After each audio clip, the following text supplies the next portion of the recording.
Hi there and welcome back to Learn Academic English. In today's video, I'm continuing my series of videos all about English sentences.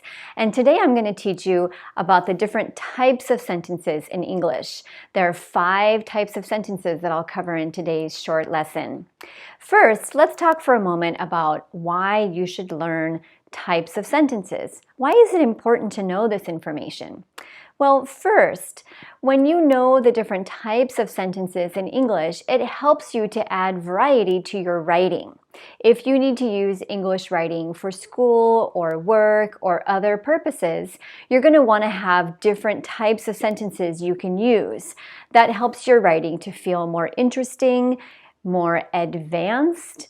Second, it's important for you to know different types of sentences so that when you take a class or some other situation where you get feedback on your English, if a person says to you, try to use more complex sentences instead of compound sentences, then you will know what that person is talking about.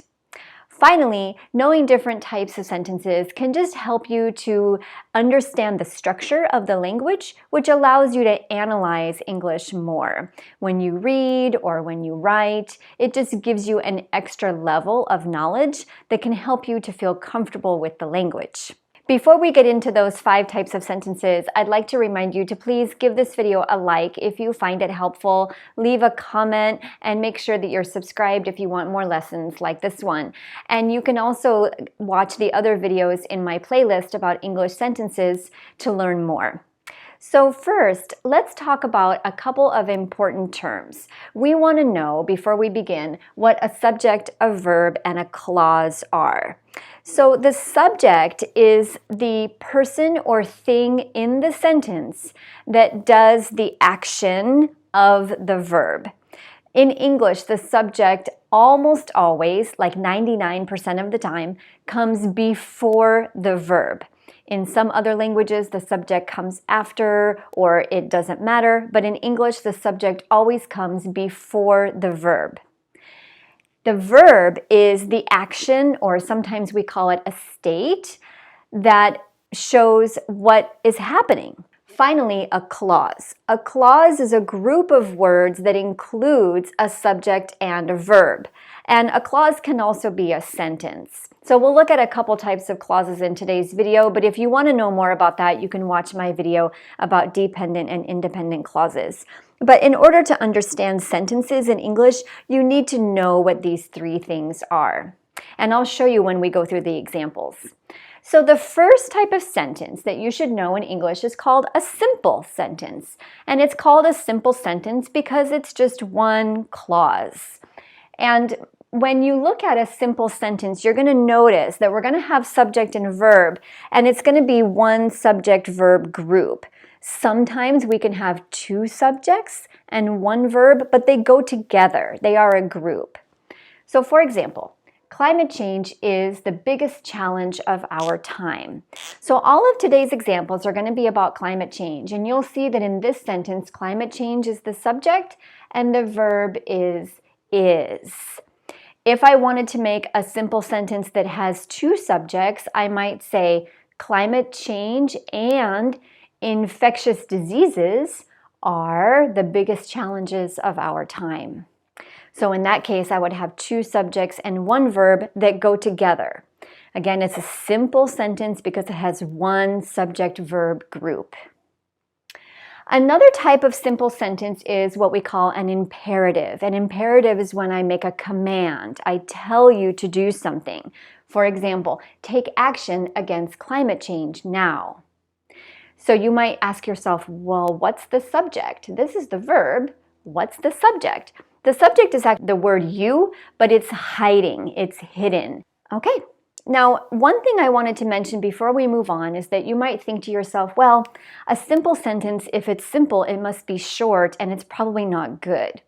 Well, some simple sentences can actually be quite long because we can add other things to the sentence. We can add an introductory phrase like, in my opinion. We can add adverbs or other words that show time and place.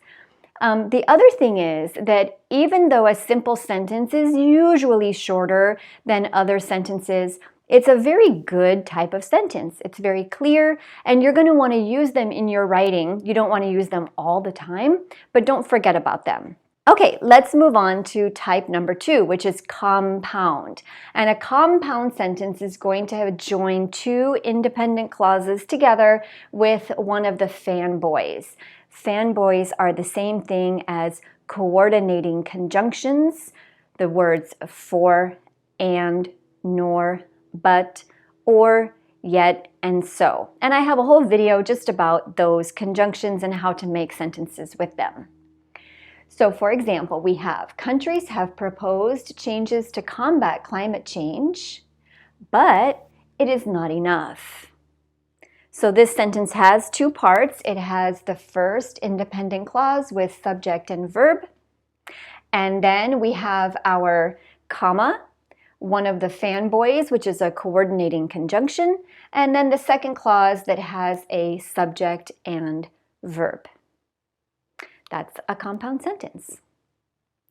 Now, one thing I wanted to show you is that one thing we can do is that we can continue to build on this sentence if we want to. We can add another independent clause if we want to. So look what we can do.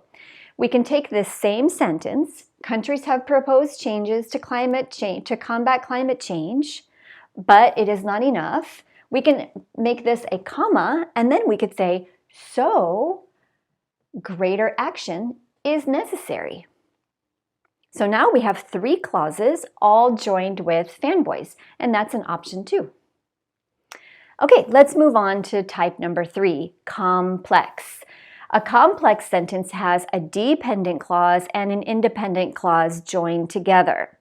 Now, if you watched my video about dependent clauses, and I have a second video about subordinating conjunctions, you know that these are sentences that can be with words like since, after, when, unless, because, if. The first clause here, a dependent clause, is going to start with one of those subordinating conjunctions. For example, because climate change affects quality of life, it is crucial to act immediately. So what do we have here? We have the subordinating conjunction because, then we have our subject, climate change. We have the verb, affects. Then we have in our second clause the subject, it, and the verb, is. Notice that it follows the formula because we have the dependent clause with the conjunction first, and then we have a comma. And then we have our second clause. Now, the formula also tells us that we can flip the order of these and we can put the independent clause first. For example, we would flip them and say, it is crucial to act immediately because climate change affects quality of life. In that case, there is no comma in the middle. Okay, another type of complex sentence has also a dependent clause, but it's a relative clause or an adjective clause. For example, climate change, which is the greatest challenge of our time, needs to be addressed immediately. So what do we have here? Well, we have our subject, climate change, and then what's the verb that goes with this subject? It's after this clause here. It's right here. Needs. But we have a relative clause and it describes climate change. It gives more information about climate change. And we can put relative clauses in different places in the sentence, but when you have an independent clause and a relative clause, it's another type of complex sentence. Okay, and then the last one that we're going to look at here is when we have a noun clause. For example, countries have admitted that now is the time to act. So here we have our subject, countries, we have our verb, have admitted, and then we have this second part of the sentence. This is a noun clause. Noun clauses always start with that, and they answer the question, what? Countries have admitted something. What? What did they admit? Countries have admitted that now is the time to act. So this is taking the place of a noun.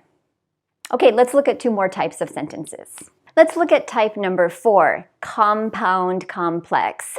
As the name implies, a compound complex sentence combines both a compound and a complex sentence together. So remember that a compound sentence is going to join two independent clauses with a coordinating conjunction like and or but.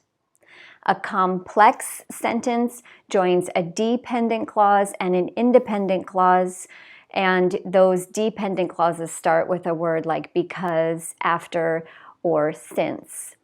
So if we take a look at this sentence, and because it combines the two, it's going to be quite long. Because climate change affects quality of life, it is crucial to address the issue. But some leaders are not on board. Okay, so if we look at the first part, we have the word because, that's a subordinating conjunction. This is going to be a dependent clause. We're going to have the subject climate change and the verb affects. Okay, that's the first part of the sentence. Then we have a comma, and then we have the next clause, which is going to be an independent clause. We always join a dependent clause with an independent clause, subject, verb. Then we have our third part, and we're going to join, this is an independent clause, we're going to join another independent clause, and that's going to make the compound part of the sentence. So dependent clause with subordinating conjunction, that's complex, and then joining with a third clause. These two clauses are joined together with the word but, that's compound. And in this last one, we have the subject, some leaders, and the verb are. So again, these sentences are quite long, but they are totally possible, and if they're done correctly, they're another good way to add variety to your writing. Okay, finally, the last one. The last one is a strange type of sentence. It's one that we often ignore or forget about, but they are fun, and they are actually quite common, but they are a little strange. So this one is what's called correlative comparatives. And you don't really need to remember the name, but you should know these because it's like the more blah blah, the more blah blah. And the reason that I said that they're strange is that often they don't even have a verb. For example, the bigger the risk, the greater the reward.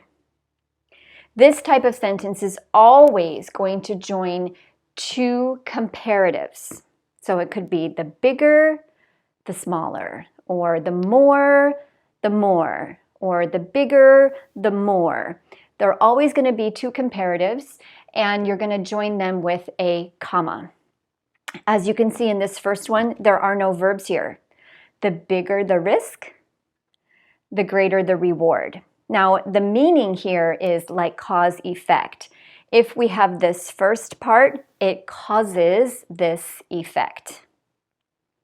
Okay, or the more you work, the less time you have. So here's a correlative comparative that does have verbs, but again, we have to have the comparative in both parts. And it means that as you work more, the effect is you have less time.